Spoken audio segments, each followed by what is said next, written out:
ахын хэлцтэй өнөөдрийн мэнд хүргэе. Миний дараа хөтө чамд за 1973 онд Увсан улаан төрсөн 10 жилийн сургуулиуд төгсөөд 1995 оны 4 сарын 17-нд анх Хилэн цэргийн 0245 дуурайнд энгийн жолоочор анх ажилд орж байсан. Ангиас хойш 1997 оны 10 сарын 17-ны өдөр анхны дадлах цолоогч Хилэн 0245 дугаар ангид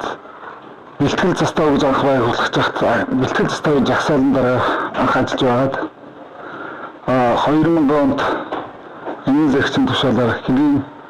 2 дугаар заставд жагсаалан дараа томдогдож ажиллаж байлаа. Заставын дараа одоо манай Улаанбаатар ахмадын зөвлөлийн дарга хошиж болдод дарга маань анх хүлээж авч Хилэн застав гэдэг амьдралд анх хөлтөж ажиллаж байсан гэмлэрээ манай застав явуулагчаар дэвтүрэндээ Жависрэнг одоо тэтгэврт гарсан тэр ажиллаж байсан 90 даргамтаа сайхан ажиллаж байгаад 2008 онд за иргэдийн шалтгаанаар ажлаас төрчлөлөгдөөд 2009 онд ангийн зэгцэн тушаалаад Хилэн 3 дугаар заставд жолооч жагсаалын даргаыг хавсарч ажиллаж байгаад 2010 онд Батрын төв рүү за зэвсдэгний албанд анх орж бас л Матта мөн зэрэгцэн ажиллаж байсан Болдот даргын жолоочор очиж ажиллаж байлаа. Тухайн үед 0026 гээд саарл зэрэг барьж аваад ангийн зэгцэн тушаалаар цэрэг тээврийн пауж автомашиныг анх хүлээж авч цэрэг тээвэр ангийн хангалтын үйлчлэгээ нүүрс офицер ахлагчны нүүрс тээвэр энэ сайхан жолоочны томд явдаг байлаа. Тухайн үед за ангийн зэгцээр ажиллаж байсан за анх гүйлгээ хөрөндөө сайхан бата өмөр зэрэгцэн ажиллаж байсан Баярбат дарга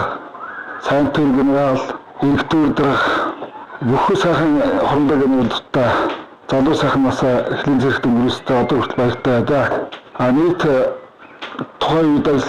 амьдарч байсан ахмад хэлчт энгийн цэргийн бүх хүмүүстэй яг хуруугийн хамгийн сайхан бүтээх хүсээрээ бид нар чинь цэрэг тээвэрт тогт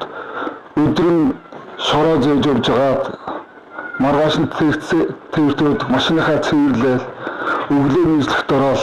тэгээд бид нар чинь завхан хөвсгөл сайхан дарамттай их явж байсан. Ер нь Хилэн цэргийн амьдралд бол над мартагдах ёсгүй сайхан түүхүүд их байдаг шүү.